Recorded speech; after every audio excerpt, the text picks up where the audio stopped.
The it is Civil Society Organizations, Part 3.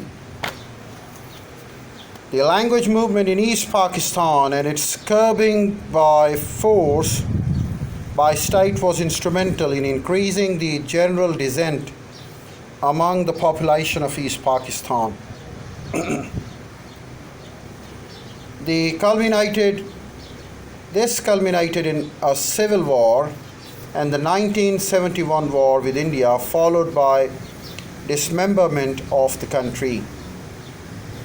In the late 1980s, a women movement did take root, and several organizations and female activists led strikes and rallies against what they perceived as discrimination.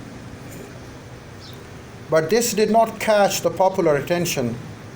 Mohtarma Benazir Bhutto, who had just returned to her homeland, did start the movement for the restoration of democracy, MRD, but the unnatural political alliance and subsequent civilian governments were short-lived. The ethnic divide along with violence, intimidation of civilians, and use of state machinery for civilian torture continued unabated and was fostered and funded by powerful groups of the politicians, feudal lords, and military and so-called religious elements. Following the successful lawyers' movement and the surge of a free media, there was much hope for a civil society to reform itself and begin to play a more significant role in stimulating dialogue, communicating issues, and curbing violence and extremist ideologies. Civil society activism in our country has favored military rules.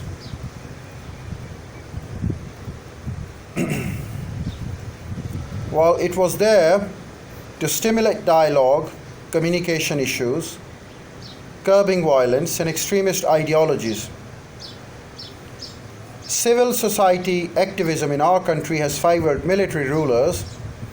The westernized, liberal, and foreign educated civil society, lot of Pakistan, is far removed from the political imagination of this country and the society. The westernized, liberal, foreign educated civil society, a lot of Pakistanis are far removed from the political imagination of common citizens of this country. And that is exactly why we are left with the conservative, fundamentalist, and backward elements, providing an alternative politics by resisting state and market forces.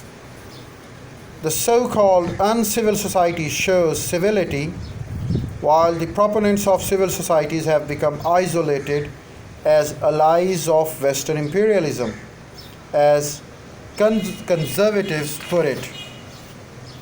So, what has happened over the years that the civil society,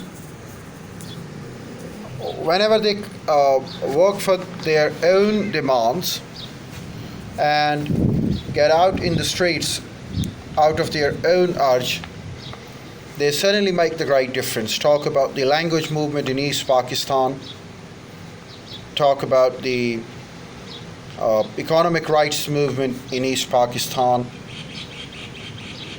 But when sometimes the agenda of a movement is to restore a bureaucrat to a position,